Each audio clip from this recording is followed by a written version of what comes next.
क्रोष्टु आदि के वंश का वर्णन तथा सेमंतक मणि की कथा। लोमहर्षण जी कहते हैं, क्रोष्टु के गांधारी और माद्री दो पत्नियां थीं। गांधारी ने महाबली अनमित्र को जन्म दिया तथा माद्री के युधाजित एवं देव मिणुष ये दो पुत्र हुए। इन तीनों का वंश पृथक पृथक चला, जो विष्णु कुल की वृद्धि करने वाला था। माद्री के दो पुत्र और सुने जाते हैं, वृष्णि तथा अंधक। वृष्णि के भी दो पुत्र थे, शफलक तथा चित्रक। शफलक बड़े धर्मात्मा थे। वे जहां रहते वहां रोग का भय नहीं होता तथा वहां अवृष्टि कभी नहीं होती थी। एक बार काशी नरेश के राज्य में पूरे 3 वर्षों तक इंद्र ने वर्षा नहीं की। तब उन्होंने शफलक को बुलवाया और उनका बड़ा आदर सत्कार किया। शफलक के वहां पहुंचते ही इंद्र ने वृष्टि आरंभ कर दी।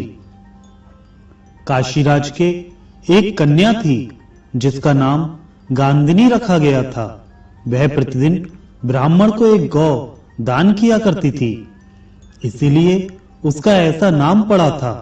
वह शफलक को पत्नी रूप में प्राप्त हुई और उसके गर्भ से अक्रूर का जन्म हुआ, जो दानी, यज्ञकर्ता, वीर, शास्त्रज्ञ, अतिथि प्रेमी तथा अधिक दक्षिणा देने वाले थे।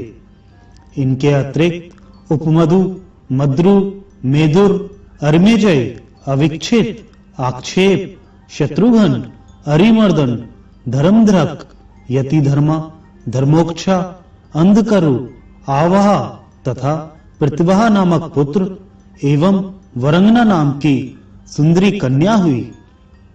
अक्रूर के उग्रसेन कन्या सुगात्री के गर्भ से प्रसेन और उपदेव नामक 2 पुत्र हुए, जो देवताओं के समान कांतिमान थे। चित्रक के पृथु, विप्रथु, अश्वग्रीव, अश्वबाहु, स्वपार्श्वक, गवेषण, अरिष्टनेमी, अश्व, सुधर्मा, धर्मभ्रत, सुबाहु तथा बहुबाहु नामक पुत्र एवं श्रीविष्ठा और श्रवणा नाम की 2 कन्याएं हुई। देवमिणुष ने अश्विनी नाम की पत्नी के गर्भ से शूर नामक पुत्र उत्पन्न किया। उनमें सबसे पहले महाबाहु वसुदेव उत्पन्न हुए, जिन्हें आनकन दुंदुभी भी कहते हैं। उनके जन्म लेने के बाद देवलोक में दुदुम्बियां बजी थी और मृदंगों की गंभीर ध्वनि हुई थी, इसलिए उनका नाम आनक दुदुम्भी पड़ गया था। उनके जन्म काल में फूलों की वर्षा भी हुई थी। समस्त मानवलोक में उनके समान रूपवान दूसरा कोई नहीं था। नरश्रेष्ठ वसुदेव की कांति चंद्रमा के समान थी। वसुदेव के बाद कृमंशा, देवभाग, देवश्रवा, अनादृष्टि, कन्वक, वत्सवान, ग्रंजम, श्याम, शमीक और गंडुब उत्पन्न हुए। शूर के 5 सुंदरी कन्याएं भी हुईं, जिनके नाम इस प्रकार हैं: पृथुकीर्ति, पृथा, श्रुतदेवा, श्रुतशिरवा तथा राजादि देवी। ये 5 वीर पुत्रों की जननी हुई। वृष्णि के छोटे पुत्र अनमित्र से शिनी का जन्म हुआ। शिनी के पुत्र सत्यक हुए। सत्यक के सात्यकी उत्पन्न हुए, जिनका दूसरा नाम युयुधान था। देवभाग के पुत्र महाभाग उद्धव हुए। गंडुष के कोई पुत्र नहीं था, अतः विश्वक्सेन ने उन्हें अनेक पुत्र दिए। उनके नाम इस प्रकार हैं: चारुदेश, सुदेश तथा सर्वलक्षण संपन्न पंचाल आदि। उन सब में छोटे थे महाबाहु रौक्मिणे, जो युद्ध से कभी पीछे नहीं हटते थे। कन्वक के 2 पुत्र हुए, तंत्रिज और तंत्रीवान। ग्रंजम के भी 2 पुत्र हुए, वीरु तथा अश्वहनु। श्याम के पुत्र शमीक थे। शमीक राजा हुए। उन्होंने राजसूय यज्ञ किया था। उनके पुत्र अजात शत्रु हुए। अब वसुदेव के वीर पुत्रों का वर्णन करूंगा। वृषणी वंश की अनेक शाखाएं हैं। जो उसका स्मरण करता है उसे कभी अनर्थ की प्राप्ति नहीं होती। वसुदेव जी के 14 सुंदरी पत्नियां थीं। पुरुवंश की कन्या रोहिणी, मदरादि, वैशाखी, भद्रा, सुनामी, सहदेवा, शांति देवा, श्रीदेवी, देवरक्षिता, वृकदेवी, उपदेवी तथा देवकी, ये 12 तो राजकुमारियां थी और सुतनु तथा बड़वा ये 2 दासियां थी।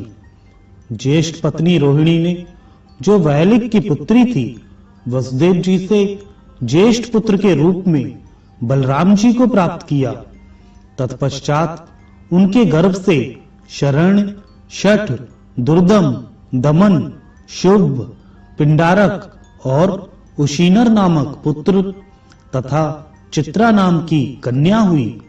इस प्रकार रोहिणी की 9 संतानें थीं। चित्रा ही आगे चलकर सुभद्रा के नाम से विख्यात हुई। वसुदेव के देवकी के गर्भ से महायशस्वी भगवान श्री कृष्ण अवतीर्ण हुए। बलराम के रेवती के गर्भ से निषठ उत्पन्न हुए, जो माता पिता के बड़े लाडले थे। सुभद्रा के अर्जुन के संबंध से महारथी अभिमन्यु उत्पन्न हुआ। वसुदेव जी की परम सौभाग्यशालिनी 7 पत्नियों से जो पुत्र उत्पन्न हुए उनके नाम बतलाता हूं, सुनो। शांति देवा के भोज और विजय, सुनामा के वृकदेव और गद तथा त्रिव्रत राजकन्या वृकदेवी के महात्मा अगावह नामक पुत्र हुए। क्रौष्टु के एक और पुत्र महायशस्वी व्रजनिवान हुए। उनके पुत्र स्वाही थे। स्वाही के पुत्र राजा उषदु हुए, जिन्होंने प्रचुर दक्षिणा वाले अनेक महायज्ञों का अनुष्ठान किया था। उषदु के पुत्र चित्ररथ हुए। चित्ररथ के शशविंदु, शशविंदु के पृथुश्रवा, पृथुश्रवा के अंतर, अंतर के सुयज्ञ तथा सुयज्ञ के उशत हुए। उशत का अपने धर्म के प्रति बड़ा आदर था। उशत के पुत्र शिनेयु, शिनेयु के मरुत, मरुत के कंबल वहिर्ष, कंबल वहिर्ष के रुक्कम कवच, रुक्कम कवच के परजित तथा परजित के 5 पुत्र हुए। रुकमेशु, पृथरुकुम, जामग, पालित तथा हरि। पालित और हरि को पिता ने विदेह प्रांत की रक्षा में नियुक्त कर दिया। रुकमेशु पृथरुकुम की सहायता से राजा हुए। इन दोनों भाइयों ने राजा जामक को घर से निकाल दिया। तब वे वन में आश्रम में बनाकर रहने लगे। उस समय शांति परायण राजा को ब्राह्मणों ने बहुत कुछ समझाया। तब वे धनुष लेकर रथ पर आरूढ़ हो दूसरे देश में गए। अकेले ही नर्मदा के तट पर जाकर उन्होंने मेकला, मृतकावती तथा ऋक्षवान पर्वत को जीतकर शुक्तिमती नगरी में निवास किया।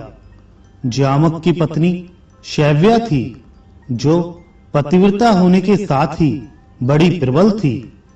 यद्यपि राजा को कोई पुत्र नहीं था, तथापि उन्होंने पत्नी के भय से दूसरी स्त्री से विवाह नहीं किया।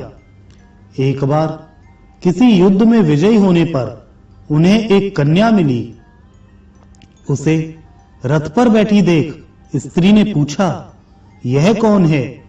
तब वे डरकर बोले, यह तुम्हारी पुत्र वधू है। यह सुनकर रानी बोली, मेरे तो कोई पुत्र नहीं, फिर यह किसकी पत्नी होने से पुत्र वधू हुई? यह सुनकर जामग ने कहा, तुम्हें जो पुत्र उत्पन्न होगा उसके लिए यह पत्नी प्रस्तुत की गई है। तत्पश्चात रानी शैव्या ने कठोर तपस्या करके एक विदर्भ नामक पुत्र उत्पन्न किया। उसका विवाह उक्त राजकन्या से हुआ।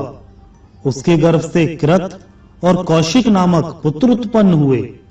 वे दोनों बड़े ही शूर तथा युद्ध विशारद थे। उसके बाद विदर्भ के भीम नामक पुत्र हुआ। उसके पुत्र का नाम कुंती हुआ। कुंती से धृष्ट का जन्म हुआ, जो संग्राम में धृष्ट और प्रतापी था। धृष्ट के आवंत, दशारह तथा विशर नामक 3 पुत्र हुए, जो बड़े धर्मात्मा और शूरवीर थे। दशार के व्योमा और व्योमा के जीमूत बतलाए जाते हैं। जीमूत के विकृति, विकृति के भीमरथ, भीमरथ के नवरथ और नवरथ के पुत्र दशरथ हुए। दशरथ के पुत्र का नाम शकुनी था। शकुनी से करम्भ तथा करम्भ से देवरात का जन्म हुआ। देवरात के पुत्र देवछत्र तथा देवछत्र के महायशस्वी वृद्धछत्र हुए। वे देवकुमार के समान कांतिमान थे। इनके सिवा मधुरभाषी राजा मधु का भी जन्म हुआ, जो मधुवंश के प्रवर्तक थे। मधु के उनकी पत्नी वैदर्भी से नरश्रेष्ठ पुरुद्धान की उत्पत्ति हुई। मधु की दूसरी पत्नी इक्ष्वाकु वंश की कन्या थी। उससे सर्वगुण संपन्न सतवान हुए, जो सात्वत कुल की कीर्ति को बढ़ाने वाले थे।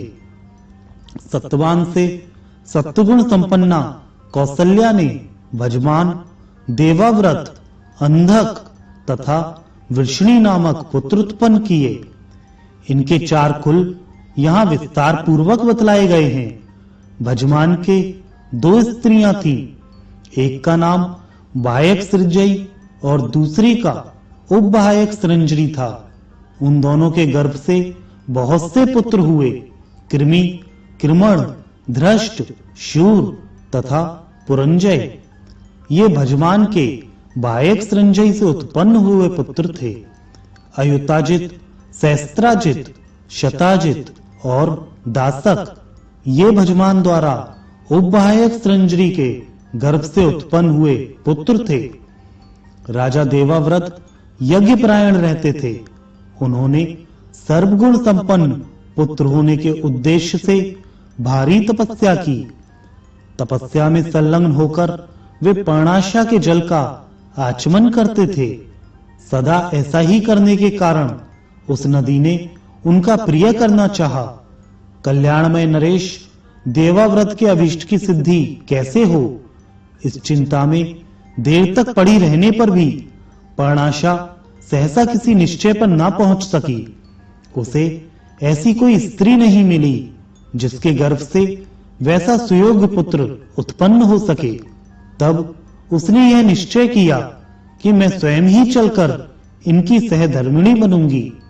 यह विचार कर पर्णाशा ने एक परम सुंदरी कुमारी का रूप धारण करके राजा को पति रूप में वरण किया। राजा ने भी उसकी कामना की। तदंतर उन उदार बुद्धि नरेश ने उसमें एक तेजस्वी गर्भ की स्थापना की।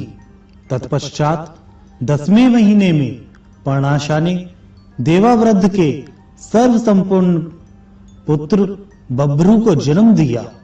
इस वंश के विषय में पुराणों के ज्ञाता देवाव्रत के गुणों का बखान करते हुए निम्नांकित प्रसिद्ध गाथा का गान करते हैं। हम जैसे आगे देखते हैं, वैसे ही दूर और निकट भी देखते हैं। हमारी दृष्टि में बभ्रू सब मनुष्यों में श्रेष्ठ है और देवाव्रत तो देवताओं के तुल्य है। बभ्रू और देवाव्रत के संपर्क में आकर 1074 मनुष्य अमृत को प्राप्त हो चुके हैं। बभ्रू का वंश बहुत बड़ा था। उसमें सबके सब यज्ञपरायण, महादानी, बुद्धिमान, ब्राह्मण भक्त तथा सुदृढ़ आयु धारण करने वाले थे। मृत्तिकावतीपुरी में भोजवंश के क्षत्रिय रहते थे। अंधक से काश्य की कन्या ने 4 पुत्र प्राप्त किए, कुकुर, भजमान, शशक और बलवहिर्ष। कुकुर के पुत्र वृष्टि, वृष्टि के कपोतरोमा, कपोतरोमा के तितिर, उनके पुनर्वसु, पुनर्वसु के अभिजीत तथा अभिजीत के आहुक एवं श्राहुक नामक 2 जुड़वा पुत्र हुए। इनके विषय में ऐसी गाथा प्रसिद्ध है। आहुक किशोरावस्था के समान आकृति वाले थे। वे 80 कवच धारण किए हुए अपने श्वेत वर्ण वाले परिवार के साथ पहले यात्रा करते थे। जो भोजवंशी आहुक के दोनों ओर चलते थे, उनमें से कोई ऐसा नहीं था जो पुत्रवान ना हो, 100 से कम दान करता हो, 1000 या 100 से कम आयु वाला हो, अशुद्ध कर्म करता हो अथवा यज्ञ ना करता हो। भोजवंशी आहुक के पूर्व दिशा में 21,000 हाथी चलते थे, जिन पर सोने चांदी के हौदे कसे होते थे। उत्तर दिशा में भी उनकी उतनी ही संख्या होती थी। भोजवंशी प्रत्येक भूपाल की भुजा में धनुष की प्रत्यंचा के चिन्ह होते थे। अंधक वंशियों ने अपनी बहन आहुकी का विवाह अवंती नरेश से किया था। आहुक के काश्या के गर्भ से देवक और उग्रसेन नामक 2 पुत्र हुए। देवक के 4 पुत्र थे, देववान, उपदेव, संदेव तथा देवरक्षक। इनके सिवा 7 कन्याएं भी थी, जिनका विवाह वसुदेव जी के साथ हुआ। उनके नाम इस प्रकार हैं: देवकी, शांति देवा, सुदेवा, देवरक्षिता, ब्रक्देवी, उपदेवी और सुनामरी। उग्रसेन के 9 पुत्र थे, जिनमें कंस बड़ा था। उससे छेटे निग्रोध, सुनामा, कंग, सुभूषण, राष्ट्रपाल, सुतनु, अनावृष्टि तथा पुष्टिमान थे। इनकी 5 बहनें थीं: कंसा, कंसवती, सुतनु, राष्ट्रपाली तथा कंगा। यहाँ तक कुकुरवंशी उग्रसेन और उनकी संतानों का वर्णन हुआ। भजमान के पुत्र विदुरथ हुए, जो रथियों में प्रधान थे। विदुरथ के शूरवीर राजाधिदेव हुए। राजाधिदेव के पुत्र बड़े पराक्रमी थे। उनके नाम इस प्रकार हैं: दत्त, अतिदत्त, शोणाश्व, श्वेतवाहन, शमी, दंडशर्मा, दंतशत्रु तथा शत्रुजीत। इन सबकी 2 बहनें थीं, जो श्रवणा और श्रीविष्ठा के नाम से विख्यात हुईं। शमी के पुत्र प्रतिछत्र थे। प्रतिछत्र के पुत्र स्वयंभोज थे। स्वयंभोज से हृदीक हुए। हृदीक के बहुत से पुत्र हुए, जो भयानक पराक्रम करने वाले थे। उनमें कृतवर्मा सबसे ज्येष्ठ और शतधन्वा मध्यम था। शेष भाइयों के नाम इस प्रकार हैं: देवांत, नरांत, भिषग, वैतर्ण, सुदांत, अतिदांत, निकाश्य और कामदंभक। देवांत के पुत्र विद्वान कंबल वहिष हुए। उनके 2 पुत्र थे, असमोजा तथा तामसौजा। असमोजा के कोई पुत्र नहीं हुआ। उन्हें सुदृष्ट, सुचारु और कृष्ण ये पुत्र गोद में प्राप्त हुए। इस प्रकार अंधक वंशी क्षत्रियों का वर्णन किया गया।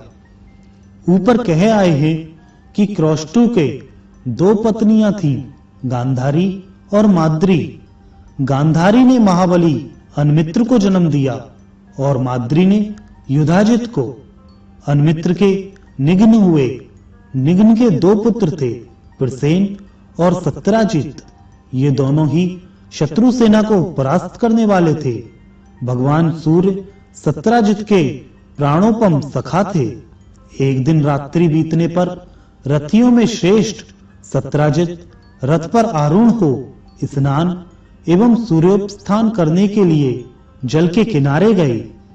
वहां पहुंचकर जब वे सूर्योपस्थान करने लगे, उस समय भगवान सूर्य तेजोमंडल से युक्त स्पष्ट दिखाई देने लगे और उनके आगे प्रकट हो गए। तब राजा सत्यजीत ने सामने खड़े हुए सूर्यदेव से कहा प्रभो, आप जिसके द्वारा सदा संपूर्ण लोकों को प्रकाशित करते हैं, वह मणिरत्न मुझे देने की कृपा करें। उनके यूं कहने पर भगवान भास्कर ने उन्हें दिव्य स्यमंतक मणि प्रदान की। सत्राजित ने उसे गले में पहनकर अपने नगर में प्रवेश किया। उन्हें देखकर सब लोग यूं कहते हुए दौड़ने लगे, यह देखो, सूर्य जा रहे हैं। इस प्रकार नगर के लोगों को आश्चर्य में डालकर वे अंतःपुर में पहुंचे। सत्राजित ने वह उत्तम मणि अपने छोटे भाई प्रसेनजित को दे दी, क्योंकि उसको वे बहुत प्यार करते थे। वह मणि अंधक वंशी यादवों के घर में स्वर्ण उत्पन्न करती थी। वह जहां रहती, उसके निकटवर्ती जनपदों में मेघ समय पर वर्षा करता तथा किसी को रोग का भय नहीं रहता था। एक बार भगवान श्री कृष्ण ने प्रसेन के सम्मुख वह श्यामंतक नामक मणिरत्न लेने की इच्छा प्रकट की, किंतु उसे वे नहीं पा सके। समर्थ होने पर भी भगवान ने उसका बलपूर्वक अपहरण नहीं किया। एक दिन प्रसेन उस मणिरत्न से विभूषित हो वन में शिकार खेलने के लिए गए। वहां श्यामंतक के लिए ही एक सिंह के हाथ से मारे गए। सिंह उस मणि को मुख में दबाए भागा जा रहा था। इतने में ही महाबली ऋक्षराज जामवान उधर आ निकले। वे सिंह को मारकर मणिरत्न ले अपनी गुफा में चले गए। इधर विष्णु और अंधक वंश के लोग यह संदेह करने लगे कि हो ना हो श्री कृष्ण ने ही मणि के लिए प्रसेन का वध किया है, क्योंकि उन्होंने एक बार वह मणि प्रसेन से मांगी थी। भगवान श्री कृष्ण ने यह कार्य नहीं किया था, तो भी उन पर संदेह किया गया।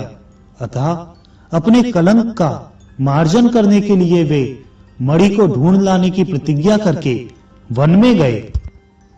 कुछ विश्वसनीय पुरुषों के साथ प्रसेन के चरण चिन्हों का पता लगाते हुए वे उस स्थान पर गए जहां प्रसेन शिकार खेल रहे थे। गिरिवर ऋक्षवान तथा उत्तम पर्वत विंध्य पर उनका अन्वेषण करते हुए वे लोग थक गए। अंत में श्री कृष्ण ने एक स्थान पर घोड़े सहित मरे हुए प्रसेन की लाश देखी, किंतु वहां मणि नहीं मिली। तदंतर थोड़ी ही दूर पर ऋक्ष के द्वारा मारे गए सिंह का शरीर दिखाई पड़ा। ऋक्ष अपने चरण चिन्हों से पहचाना गया। उन्हीं चिन्हों के द्वारा भगवान श्री कृष्ण जामवान की गुफा के द्वार पर पहुंचे। वहां उन्हें बिल के भीतर से किसी धाय की कही हुई यह वाणी सुनाई दी, मेरे सुकुमार बच्चे, तू मत रो। सिंह ने प्रसेन को मारा और सिंह जामवान के हाथ से मारा गया। अब यह श्यामंतक मणि तेरी ही है।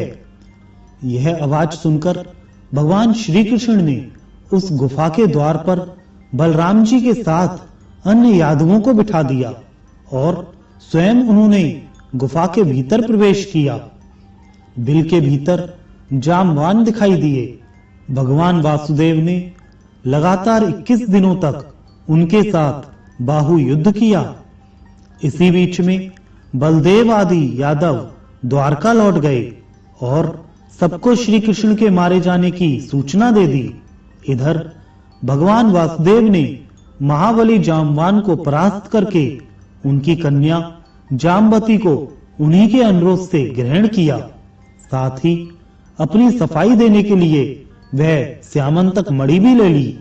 तत्पश्चात ऋक्षराज की अभ्यर्थना करके वे बिल से निकले और विनीत सेवकों के साथ द्वारका में गए।